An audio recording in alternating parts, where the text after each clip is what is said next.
Good afternoon, everyone. Welcome to our COVID-19 update for today, November 3rd. We had one last week, and based on conditions and changes we're seeing in the local region, we believe it was important to have another one today.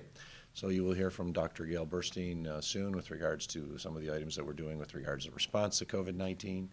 And of course, Kendra Schmidt is here from Deaf Access Services to provide our friends who may have a hearing impairment, the ability to understand what we are saying today. So thank you, Kendra, as always. Going straight into it. This is hot off the press from the Department of Health. As of yesterday, there were 407 new cases of COVID-19 in Erie County as of yesterday. 2,359 total cases over the past 7 days, which was a big jump on a weekly basis. We'll talk about that. 247 new cases per 100,000 residents over the past 7 days. I think this is the highest amount we've had in months. And in total, we are at 110,223 total confirmed COVID-19 cases. Those are individualized cases per person. They are not duplicates, and there are duplicates out there where some people have had COVID-19 more than once. Confirmed cases over the past 6 weeks, you see there's a pretty big jump.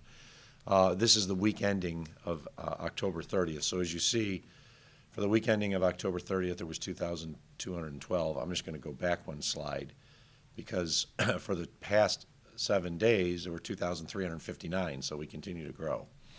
But if you go and look at where we were from the end of September, in which we had 1,671 cases the week of September 25th, which was 175 cases per 100,000 persons over a 7-day period. We're now at 2,212 through the 30th. That has increased since then, but there's a 27% increase in weekly cases following a 2-week decline. 50% of the cases in the 12 to 17-year-old category are not fully vaccinated. Excuse me, let me rephrase that. I read it wrong. 50% of 12 to 17-year-olds are not fully vaccinated, but they are making up 86% of the total cases in that age category. So 50% of the total age category in the 12 to 17 age range are making up 86% of all cases in that age range. So it's just another example of get your child vaccinated and you will definitely, in all likelihood, avoid or have a greater chance of avoiding COVID than not. Confirmed cases in an age group, total new cases per 100,000 persons in the past 7 days. This is by age group, and you see all of these are going up. The highest age group with cases per, for broken down over 100,000 persons over 7 days is the 30 to 39-year-old category. And the next highest is the 40 to 49. We are still seeing cases in every age category. And unfortunately, those numbers are increasing. So what we just want to remind everybody is that it doesn't really matter what your age is. You could catch COVID, especially if you're not being safe and wearing a mask out in public if you're in a location where many people otherwise are not. I do have to admit, I've gone around town, and when I go to shopping stores and other locations, I see people wearing masks. I think what we're seeing are individuals kind of letting their guard down when they're around people that they know, that maybe not family, but others, and they feel like, oh, that person probably doesn't have COVID. I know them, a coworker or a friend, and unfortunately, COVID is being transferred to a lot of people in our community. Hospitalizations, we're seeing a growth in hospitalization. This is the chart for the last 2 weeks. You can see the steady incline over the last 4 days. The low that we had was at the end of October. We had 111 individuals that were COVID-19 patients on October 22nd, and we are now up to 145 patients as of the most recent day, which is November 1st. So we are seeing a steady increase in overall patients. We've also seen a little increase in ICUs and airway assist, which is not surprising. More patients you get, the greater chance you have of ICU increases. 29 persons have died in the hospital during the past 2 weeks from COVID-19. These are just Erie County deaths of hospitals. They may not all have been an Erie County resident. We'll talk a little bit about mortality as it pertains to Erie County residents soon. But 29 persons have died in the hospital during the past 2 weeks. I have heard with regards to COVID-19 cases increasing in the other Western New York counties. They are increasing, and I am aware that some individuals, I believe in the last 2 weeks, well, I'm aware in the last 2 weeks, there's individuals who died in Erie County hospitals are actually a resident of Western New York County other than Erie County. So there's no real safe place. COVID-19 is out there, as we know. The Delta variant is very virulent, and unfortunately people are dying an average of basically 2 a day over the last 2 weeks. Now, mortality data, you'll see the breakdown based off of 2020 to 2021. We're really showing this because we have had many more deaths in the months of September and October for COVID-19 in 2021 than we had in 2020. In fact, in the month of October, we've had 68 deaths this month through October 28th as compared to last October when we had 31 deaths. So when we close out October, which will have that data by the beginning of next week, we will probably have had over 70 deaths in October. And it is various age ranges, including 2 individuals under the age of 40. Since July of this year, the average age of death unfortunately for individuals who died who were fully vaccinated was 82. For those that were not fully vaccinated was 70. But I think this is a really interesting statistic that we pulled out. 76% of all deaths in people not fully vaccinated were younger than 80. 64% of all deaths in fully vaccinated persons were aged 80 and older.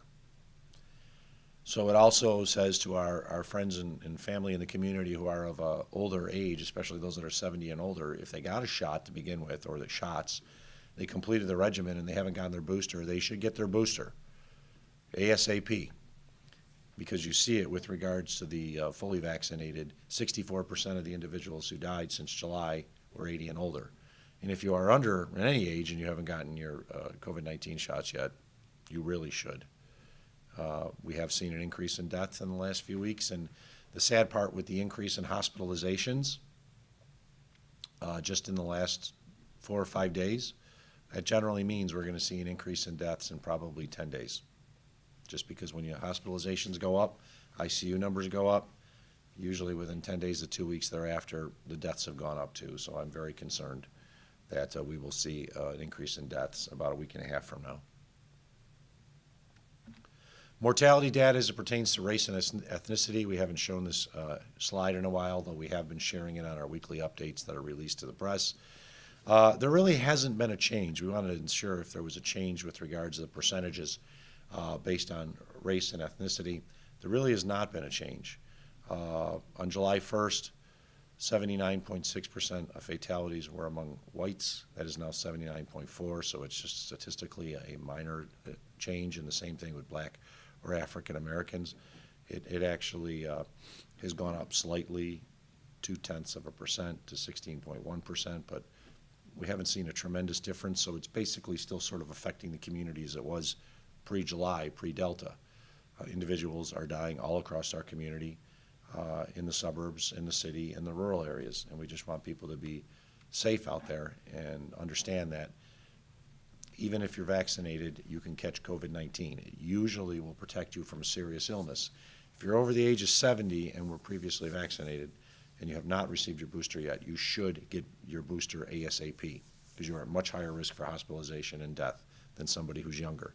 If you have not been vaccinated at all, I don't know what you're waiting for at this point, but the data shows you are high risk, and as we just noted in the prior slide, 2 people under the age of 40 died in Erie County this month. Actually, thankfully, had nobody in the 40 to 49 age category, but we had 10 people aged 50 to 59, so my age category, that died.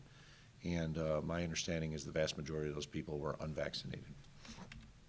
So I'm going to turn it over to Dr. Burstein right now to talk about Erie County Responds and all we're doing, including very important information with regards to vaccine clinics that we will be starting very soon with regards to those under the age of 12, now that the Pfizer vaccine, has been approved for the 5 to 11 age category. So Dr. Burstein? Sure. Thanks. It's a spoiler. So yes, vaccines are for the 5 to 11-year-olds are is one of the many interventions that we're trying to undertake. So first, let me continue presenting some data. So these data are looking at our weekly student and school staff cases of COVID-19 in Erie County, starting from the very end of August and up until this past week, ending October 30th. So just want to alert you that, especially last week and even some of the week before's data are not complete. Sometimes it can take a week or more for the test results to come to us, and so we expect those numbers to especially for this past week, to continue to increase. So our numbers in the schools are not going down. They remain high, unfortunately. So I know there's been a great deal of buzz about the test to stay option as an option to help kids who have been close contacts, are asymptomatic and not fully vaccinated, who otherwise would have to go into quarantine to remain in the classroom, so in school. So I'm sure as you all know, last week the New York State Health Department sent an informational document. It was not an advisory, it was just information about what they see as what should be in place for test to stay. They made it very clear that they do not recommend test to stay for local health departments. They said, however, if local health departments choose to undertake this, they laid out some parameters that we need to follow. So right now we are busy collecting information to make sure that if we do decide to impart on a test to stay, that we will have the best plan possible. So we are making sure that we understand all the parameters in the New York State Health Department informational document.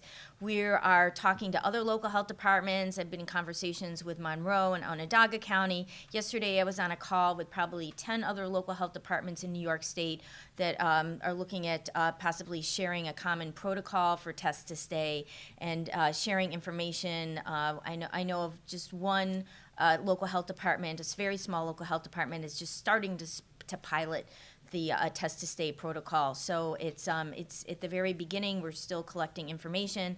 I mean, one barrier is the availability of the right type of test, these rapid antigen tests that are CLIA waived. We know that there is a national shortage. I know the Binax Now that we've been relying on in New York State are in short supply. We heard that next month the supply chain will open up. However, right now they're very, very difficult to obtain. We're also looking at the scalability of doing this in Erie County schools. It's labor intensive for the schools and Erie County Health Department. So we just have to understand if both parties are able to take this on. And then also ultimately looking at the risks and benefits of public health and the safety and welfare of the students and staff if we do undertake this. But the bottom line is that this all goes away, this all becomes irrelevant if students and staff are fully vaccinated. Then nobody has to be in quarantine, and we don't have to think about doing any type of test to stay option. Again, this all goes away, and hopefully, this week, 5 to 11-year-olds will be able to start getting vaccinated. So, it all starts with testing, knowing your status of COVID-19 to be able to make sure that our community is safe and reduce transmission. So the Erie County Health Department Public Health Lab is still offering free COVID-19 PCR tests for the community. They are available and results are available in 1 to 3 business days. And then for students and staff at K through 12, we're offering the ID Now, the rapid, the point of care nucleic acid amplification test to make sure they can get back to school as soon as possible if they have symptoms. So I want to encourage everybody, even if you have any type of symptoms of COVID-19, even you think it's just the sniffles or you get the same thing every time this year, it's no big deal. You don't know unless you get a test. It's really important to know your status. That is one of our strategies to reduce transmissions and bring our numbers down, in addition to masking, which is also super important to keep our numbers down. You can call 716-858-2929 to schedule an appointment. Just want to talk about our vaccination numbers. They're slowly creeping up, very, very slowly. So these are data looking at the proportion of Erie County residents have first doses and then who are fully vaccinated. So looking at all Erie County residents, about 2/3, 65% of all Erie County residents, including kids that are too young to get vaccinated, have had it one dose. And then about 74% of our adults that are able to consent themselves and decide if they want to get vaccinated have had at least one dose. And then looking at the fully vaccinated, which is the bottom line to keep us all healthy, about 60% of all Erie County residents, including the young kids, have been fully vaccinated, and almost 70% of adults 18 and up who can consent themselves are fully vaccinated. So again, we're hoping we can get those numbers up, and we're hoping that people who are fully vaccinated are due for a booster shot get that booster vaccine. So we are trying to be aggressive about making sure that everybody has access to the vaccine. So we have all our clinics that are available for COVID-19 vaccine available on our website at erie.gov/vax. We recommend that you register, especially right now our clinics are a little bit busy with booster doses, which is great, but you'll wait a lot less longer if you can register. However, we welcome walk-ins on every single clinic except for this Saturday, which I'm going to talk about. We're going to vote to the 5 to 11-year-olds. However, every single clinic, people can walk in if they want, and we have doses for every age group and every vaccine. So if you need a Pfizer, Moderna, we don't really have very much J&J. If you need a first, second, or booster dose, we welcome all those individuals. And then if you just want to stay in the comfort of your own home and get a vaccine, you can get our Vax Visit program at no charge. Just call 716-858-2929. We will take your information, give that information to the Home Health Nurse Agency, Buffalo Home Care, that does the home visits for us to vaccinate, and they will contact you and schedule a time to come and vaccinate you. So please pick up the phone if you see a Buffalo Home Care number calling you. So now the exciting part are COVID-19 vaccinations for our 5 to 11-year-olds. So as you know, that yesterday the CDC made its final recommendation for the FDA-authorized COVID-19 vaccine for children 5 to 11 years old. So I'm a pediatrician. I'm celebrating this. So we are busy organizing clinics to make sure that we have access to everybody in the community who decide not to go to their pediatrician to get that vaccine. We just want to make it easy for people. So we just actually received our vaccine late this morning. We received about 2,000 doses of COVID-19 vaccine for the 5 to 11-year-olds. So remember, that's a different formulation. It's a dose of 10 micrograms instead of 30 micrograms, as we see in the adults. So we are going to be partnering this Saturday with Oshai Children's Hospital, our premier children's hospital, to open up a COVID-19 vaccine clinic. And there we're only going to be giving vaccine to 5 to 11-year-olds because we want to make sure we can touch as many of that age group as possible this Saturday, because it'll be really the first big vaccine clinic for that age group in our area. So we ask people to register. Right now, they can register by calling 716-858-2929. We're waiting for the state to complete modifying the state registration system, so hopefully that'll be online tomorrow, and then people will be able to register on that tomorrow. But right now, you can give us a call at 858-2929, area code 716, and we'll take your information and then enter that into our database. So we will be at Oshai on this Saturday from 9 to 5, and hopefully we can vaccinate a good chunk of 5 to 11-year-olds who decide to come there instead of their primary care pediatrician's office. Still, your medical home, parents' medical home is still a great place for your kids to get vaccinated. However, I think Erie County Health Department is a good second choice. So looking at future vaccine clinics, so again, as I mentioned, we're being aggressive to try to get all 5 to 11-year-olds vaccinated. So we are scheduling the next 2 Saturdays after this Saturday, so November 13th and November 20th, big vaccine clinics at our schools. So each of those Saturdays, we're going to have a vaccine clinic in the Northtown, a clinic in the South Towns, and a clinic in the city. So 3 clinics each of those Saturdays to make sure that everybody has access to a vaccine for 5 to 11-year-olds who wants one. We'll also be able to vaccinate other people and other age groups. So if parents decide to get vaccinated or siblings decide to get vaccinated that are eligible, we'll be able to accommodate everybody. So again, we encourage everybody to register and we will announce those sites and the registration hopefully in the near future. And so we are also continuing to do fun vaccine clinics. So this Saturday, we are partnering with Bougie Nail Salon to do a Shots at the Shop vaccine clinics. So you can go to the nail salon shop and get a shot too, in addition to getting your nails done. So I've never had my nails done in my life, but I think it would be a fun thing to do. So just I'm going to turn it over for the rest of the presentation and for questions to our county executive.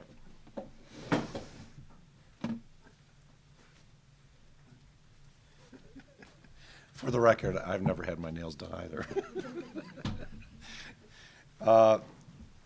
And I don't think I'll be showing up that, but if you want to get your nails done and get a vaccine, show up at Bougie Nail Boutique this Saturday from 12 to 4, Ontario Street in Buffalo, and you can get your nails done and get the vaccine. Finally, before we go into questions, we have the Shop 716 program still going on. We're entering the holiday season. People are looking for gifts. You can buy a $25 Shop 716 gift card and get a free $25 one. We still have the offer. There's still a little bit enough remaining to provide a free $25 gift card if you spend $25, and then you can shop at hundreds of small businesses across Erie County. Go to www.amherst.org/shop716. We want people to take advantage of this. The promotional bonus card will expire as of December 30th. You can buy a card, give the promotional one to somebody else, or keep the promotional one, spend it right away, and give the original card, which has no expiration.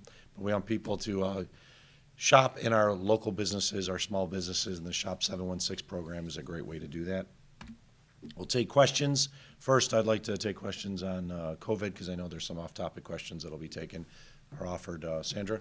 In regard to test to stay, just wanted to know if you guys were talking with superintendents about this and keeping them in the loop, whether the $18 million federal grant might be able to help offset some of these costs.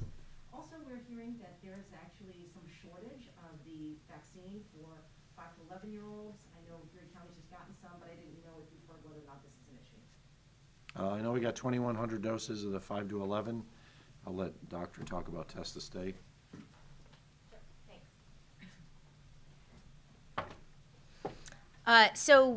First of all, we have been in communication with Mike Cornell, who is head of the Erie Niagara Superintendents Association, and just letting him know that we are collecting information and thinking about what would be the best way to implement this. So we're still in the informational gathering phase. However, we did correspond I think on Monday, to keeping abreast that we're still gathering information and really thinking hard about what we need to do. And he responded in his email that he appreciates that this is a complicated situation and endeavor, and we want to get it right the first time. So, and then the state has indicated in their informational guidance that we can use some of our CDC state funds for to pay for the tests. And so we will, and that's what we are planning on doing. However, we are hoping that those tests will be available in the near future. I actually I'm waiting for Wadsworth Public Health Laboratory in New York State to respond to me about options for using some other tests that might be easier to get. So I sent that email last week, and yesterday they told me they're still working on a response. So I'm waiting for that. So we are working hard on figuring out what this could look like, and then the best way to implement this. Because again, we want to get it right the first time. Can you respond to the access to the vaccine for younger children? Oh, is there, we received, all I can say is Erie County Health Department, we received our order, in a very timely fashion. I mean, the CDC just, made their recommendations yesterday, and we received our doses today, so that couldn't be faster. So we put in another order for about, I think, 1,200. And so I haven't heard back about that shipment. I have one of my pediatric BFFs told me that she received her doses yesterday too. So at least people who have got in their orders early are receiving their doses. So I think with it's probably a bit of a bottleneck because there's a large, everybody's ordering at once. And so, however, we know that the federal government has ordered enough, they have enough of the 5 to 11-year-old vaccine to vaccinate every single U.S. Resident who is between the ages of 5 to 11. So it's there. We just, we just have to wait, see how fast that they can ship it.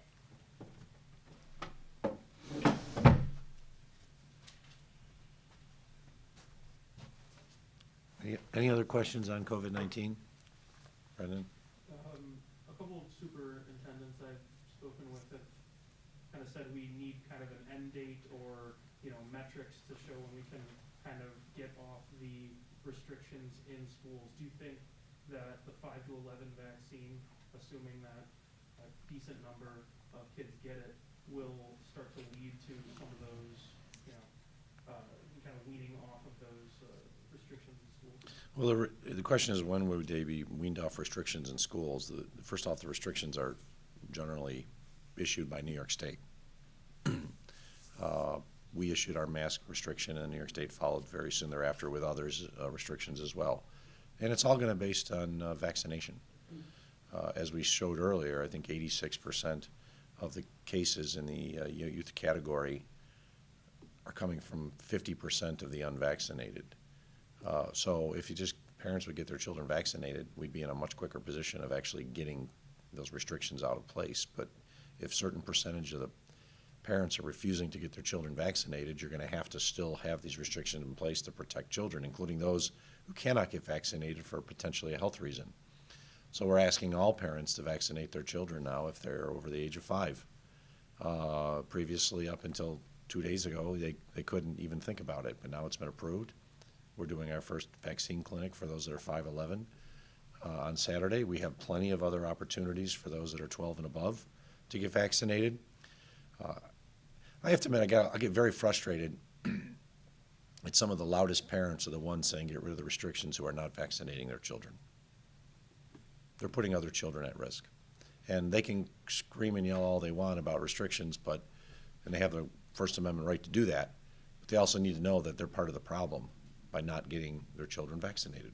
And if they got their children vaccinated, we'd be much more further down the road to saying we can get rid of the restrictions.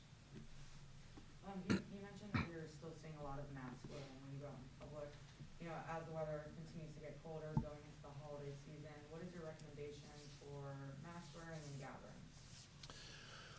The question is, as the weather gets colder and people are moving inside, what's our recommendation for mask wearing and gatherings? Well, as it has been all along, wear a mask.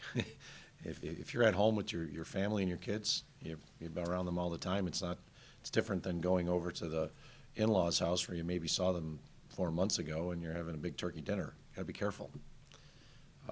We are seeing a lot of new cases of COVID-19 in our region, and people are dying from it, including, as we noted, 2 under the age of 40 in the month of October alone. So we just want people to be careful. And it's generally, I'm not so much worried about the person who's wearing a mask and walking in like a Target or a Wegmans. They're probably okay. It's the person who goes over to the neighbor's house for a late night shindig with 10 other people, and there's a good chance if they're around these people for quite some time and they're not wearing masks, it can be transferred. So just be careful out there. Sandra? On Sunday, there was a former Rochester radio talk show host who had boasted about the fact that she'd gotten in with a fake vaccination ID card. It sounds now like the state is looking into whether or not there was any fraud committed. Didn't know if this person had encountered the health department personnel, if they looked at her vaccination status. Also, there have been questions that have been lingering about whether or not the spouses of Bills players are also required to be vaccinated to attend the game. The spouses of Bills players are required to be vaccinated. They're fans. They're no different than anyone else. They are required to be vaccinated. The CDC guidance with regards to facilities, including entertainment and sports venues, that require vaccination to attend, states that you cannot reveal an individual's vaccination status unless that person is consented in writing. It says it specifically. So I do not want to talk about anything that would put the county health department of the county at risk for a lawsuit. However, I can confirm without talking about vaccination status that that individual was reviewed by the Erie County Department of Health and Bill's personnel while at the game. And I will not go any further than that because I do not want to put the county at risk for a lawsuit with regards to improper release of an individual's personal health information under HIPAA. So you can make with it as you see fit. There's no further investigation on the county end in regard to this. We are working with New York State. They've contacted us, and we will be working with New York State. But the county did perform an investigation. And beyond that, I can't really say much more. Any comments on the stadium release, the stadium's study? Well, I talked about it yesterday to some of the media that interviewed me.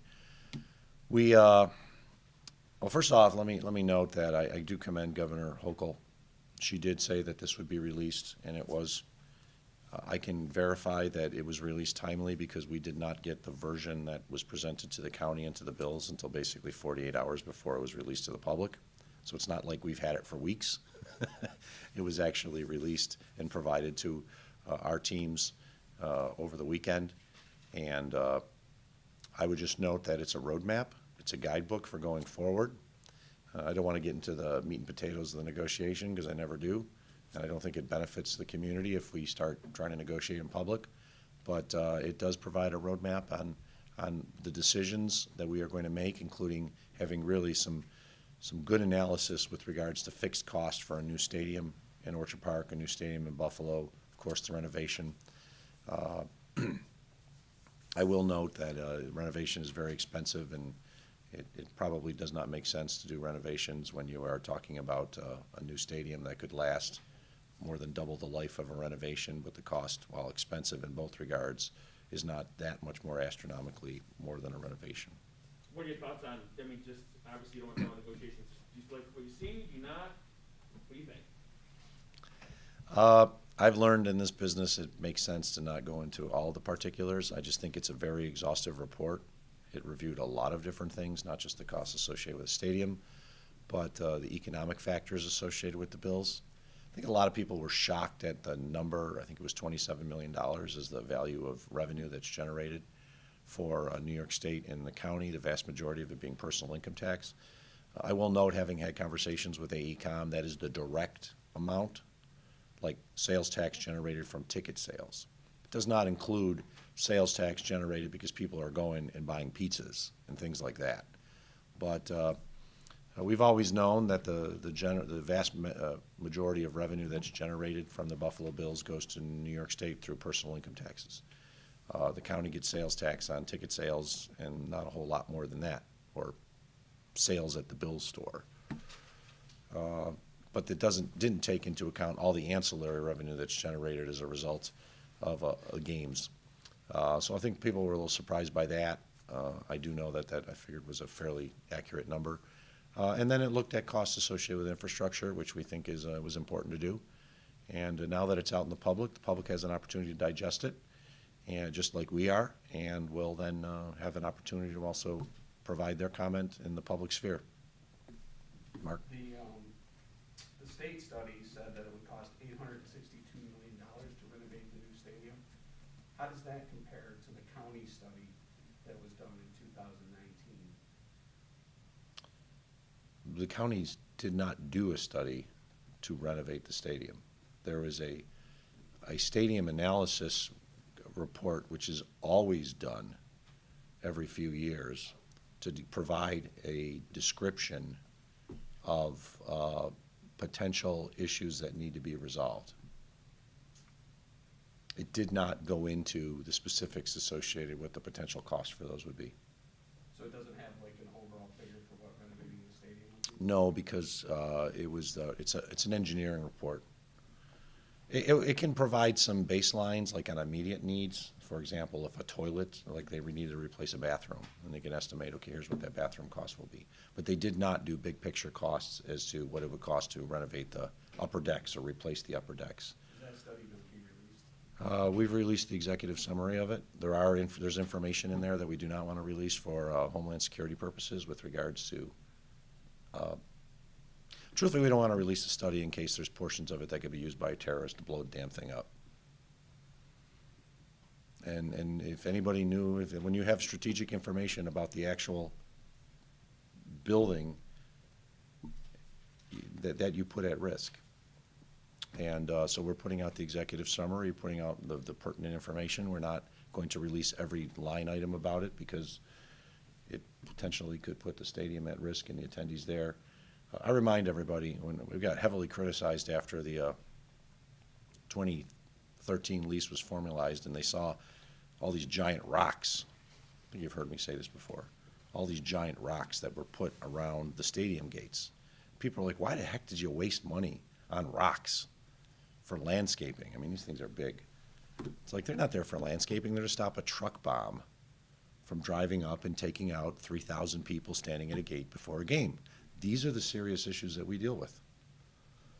And it's very concerning. We're very concerned about drones and drones delivering nasty items, such as dropping anthrax during a game over the stadium. These are the things that we deal with. And these are the things the NFL deals with. And we're worried about a drone that might have C4 plastique built into it that could fly right into a buttress and blow up with someone controlling it from outside the area. I know most people don't think about that when they go to a football game. That's why I joke when I go to Bills games anymore. I don't enjoy it because we're actually worried about the worst case scenarios. We have Homeland Security personnel there in multiple locations, and that's to ensure not only the safety of the people there, protecting individuals from a potential fight, but issues associated with something that could be much worse. And so there's reasons why we don't feel it's appropriate to release the whole report, because it could release technical data associated with the stadium, just like we wouldn't release a whole report regarding the Rath building or other governmental buildings that theoretically could be put at risk if a terrorist wanted to take a truck bomb or do something very nefarious to this building. What would, Is it? Go ahead. how do you think the report that was released yesterday will add context and continue to move negotiations forward? Well, as I said earlier, the report is a roadmap. It's a guide. It gives us really definitive information regarding costs, including what would potentially be escalating costs in future years. $1.4 billion would be the cost for a new stadium, whether it's in Orchard Park or Buffalo. The costs in Buffalo are more expensive with regards to infrastructure. We always knew that was going to be the case. How much more? It gave a number of about $350 million, but it also said that's a low ball. It could be higher. It's a guidebook. It's a roadmap. It doesn't mean that it is the definitive answer with regards to location. I think it's just important that we have that information so we can negotiate on fair terms, that every side knows it. The Bills know it, the state knows it, county knows it, and of course now the public knows it. Yes, sir, in the back. At times, the city has weighed in on their thoughts as far as stadium negotiations. What can the city do as far as either having their voice heard or getting a seat at the table as far as negotiations? Well, I mean, a seat at the table, if the city's willing to contribute a substantial amount of money towards construction, then we might give them a seat at the table. If they're just saying, hey, we want to be part of this, but we're not going to contribute any money, it's tough to say you deserve a seat at the table if you're not willing to contribute and help build the stadium. Simple as that. Going back to the vaccine for kids, they're already required to get a lot of them to go to school. So are there ever any talks with superintendents or the state to eventually require this COVID vaccine? That it's premature to have that discussion because I believe this is an emergency use authorization, not a permanent authorization. Yes, the doctor's saying yes. So generally, you would not see a vaccine mandate until you had permanent authorization. That's out of my bailiwick. That will be a decision that'll be rendered by the New York State Department of Health in consultation with the New York State Education Department. So right now, I wouldn't even think it's on the table because it's emergency use authorization only, and you would never mandate for children vaccination to attend school until it had gotten permanent authorization. Brendan? India Walton 20 minutes ago said it seems unlikely we'll end up with enough votes. While it's unofficial, it looks like Mayor Brown's going to have a fifth term. What are your thoughts on that? I talked to both of them last night. I talked to India in person as well as Mayor Brown on the phone. It was a very, very vigorous battle. My position as county executive, I was intimately involved with my team and political team working on the county races. And a lot of people were wondering, why weren't you involved more in the India Walton or Byron Brown campaign? And I didn't endorse either because I was focused on electing a new comptroller, hopefully electing a new sheriff, keeping the legislature, helping elect a new supervisor in the town of Hamburg, which happened with Randy Hoke, and ensuring that Brian Culpa would get reelected in the town of Amherst. I certainly wish both of them very well. I had great cordial conversations with both Ms. Walton and Mr. Brown during the campaign. And I did let Mr. Brown know it appeared to look like he won last night. And if that's the case, we'll continue to work together to create the best Buffalo we have. And as I told Ms. Walton last night, she ran a very strong, vigorous campaign. And I wish her the best going forward. And truly, she's an important voice, I believe, in this community. Even if she's not mayor, she has a voice. And I'm sure we'll hear that voice a lot more. I just want to clarify that comment. I think after India Walton won the Democratic primary, you were asked about whether or not you supported her candidacy, and I thought at the time you had said that she is the Democratic nominee and you support her. I just want to make sure that I want to know if that's the case or not, that you did or did not support her. I never endorsed her. She never asked for an endorsement. There's a difference between endorse and supporting our Democratic candidate.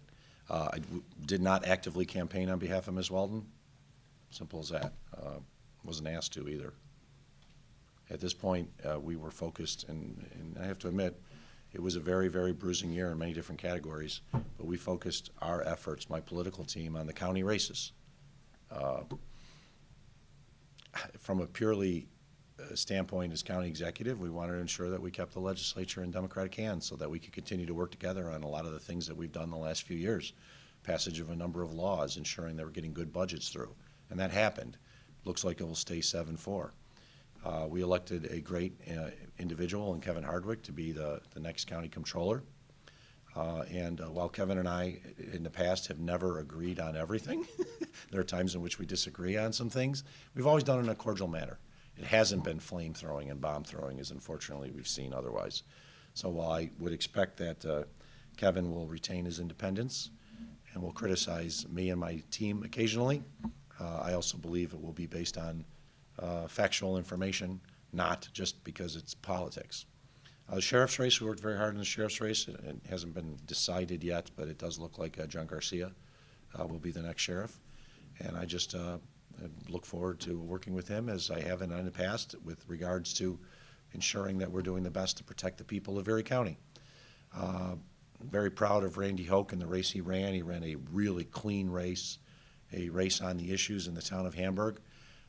He ran against, as we know, a comptroller who was very incendiary, and Randy had a big victory. And as I told him last night, I'm proud of you, but more importantly, I think if your father was still here, he'd be proud of you of the race you ran, and that you are going to be the next supervisor. Brian Culpa, the team in Amherst. Sean Lavin, of course, is our Director of Veterans Affairs, who's currently serving the National Guard. Won re-election. Brian Culpa won re-election. Jackie Berger is a little behind, but I think she'll win with regards to the absentee ballots. And it's a big county, 950,000 residents with some very important races. I know for a lot of people in this community, the mayor's race was the only thing they were thinking about, but there were some very important races going on otherwise. And that's what we were focused with our resources. And I will note that we did very well last night. It was not the case for Democrats across New York State. Some of them got pulverized, including on Long Island. Long Island was a very bad night for it to be a Democrat running for a countywide position or a council or legislative seat. It appears my colleague from Nassau County, Laura Curran, lost her race. The district attorney candidate, State Senator Todd Kaminsky, lost his race. The sitting county controller in Nassau lost his race. The sitting district attorney in Suffolk County lost his race. All Democrats. So we did pretty good here compared to what we all know happened in the rest of the county where Democrats didn't fare too well. I think it's because we focused on the message of what we stand for as Democrats in Erie County and how we actually have done good government. We've balanced budgets. We've provided for the public, and of course we've been there during the COVID-19 outbreak and tried to avoid the flame throwing and nastiness that often exists in today's environment. And it showed with big victories in tough races, especially in an environment where it was very difficult for Democrats to win statewide. When I say statewide, I mean in counties and towns and villages and other parts of New York State and nationally. I haven't confirmed it yet, but it's possible from what I've seen on the statistics and the results from last night across the country. Kevin Hardwick might have been the only Democrat to win an open competitive seat for a countywide office. Everyone that I've seen so far from across the country, and I keep track of this stuff, appears to have lost. So if that's the case, pretty damn big victory for Kevin Hardwick and our leadership and team that helped him along the way. Yes. Hopping back to the bills really quick. Over the weekend, 258 people were refused entry because of health sanitarians. Just wondering if you could comment on the increase compared to the first bills game where they had pre-vaccine. I'll turn it over to Dr. Burstein. She's got more information, but we actually put more sanitarians in place, and they actually stopped more people with checks, including problems with individuals who showed up who may not have had ID on them or the card that proves that they were vaccinated, so we could look them up in the system. But I'll let Dr. Burstein talk a little more about it. But there was more sanitarians on duty, which is one of the reasons why we were able to interview and talk to more people. Thank you. Well, I think there are a combination of reasons why we were able to screen out and identify more people who were not fully vaccinated. First of all, the rules of engagement were different, right? So the previous games, people had to have at least one vaccine dose. This is the first game, this first home game, where it's people required to be fully vaccinated. So it's for the mRNA vaccines, it's 2 doses plus 2 weeks time. So with the J&J, again, it's 1 dose plus 2 weeks time. So it's a little bit more tricky that the requirements are a little bit higher. And also, we, as the county executive mentioned, we had more staff than we've had in previous games.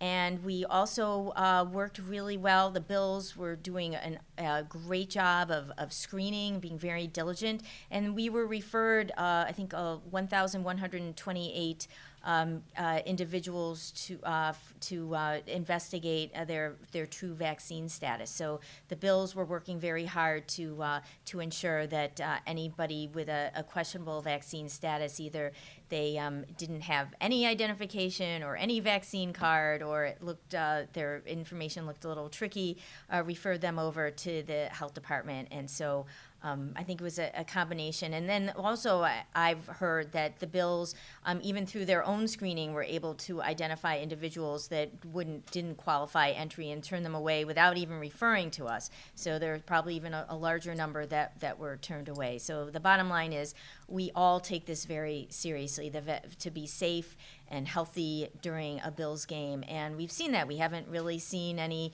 huge outbreaks as a result of the home Bills games. We actually saw more cases associated with away games in the South, where there are higher COVID case numbers. So I think we're working really well with the Bills and the sheriff, and I also want to sincerely thank them, the Bills and our Erie County Sheriff's Office, for working so well with us to make this process work successfully. Thanks.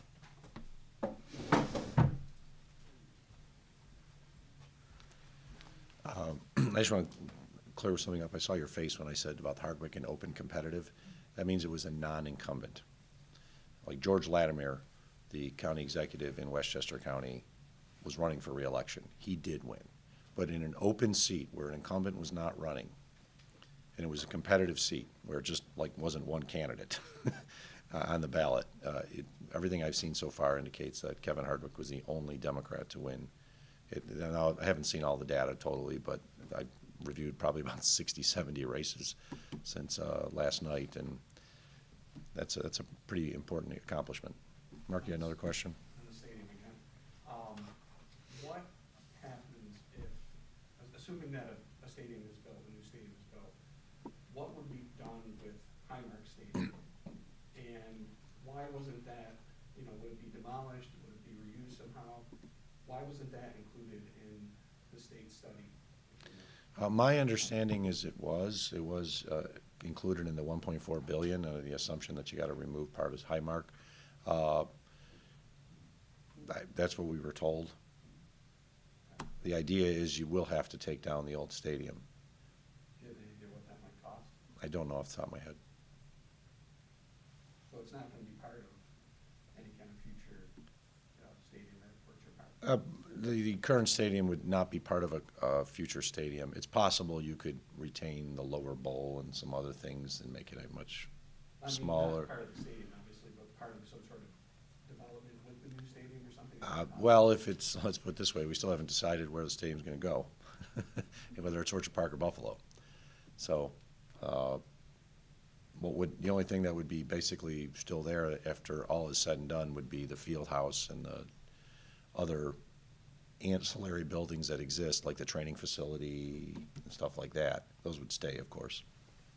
The goal eventually would be, once the new stadium is built, to take the old stadium down, because you'd have to. You just can't have it sit there and just eventually degrade to the point where someday someone's walking by and the thing collapses. And there'd be no reason to spend excess amount of money to stabilize a facility you're not using anymore. If there are no other questions, I want to thank everyone for coming today. We do know that COVID-19 is growing in our community, unfortunately.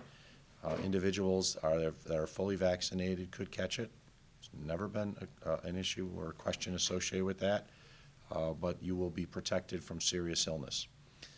While there are individuals who've died in our community who are fully vaccinated, the vast majority of them are over the age of 70, and still, even then, the majority of them are over the age of 80.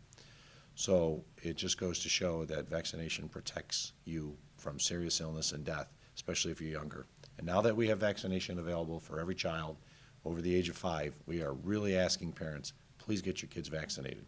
If you want to get back to normal, no masks, things like that, not having room sizes changed and so forth, which still exists in some of the classrooms, the best way to do that is get all children fully vaccinated. Take care, everyone. Be safe and well.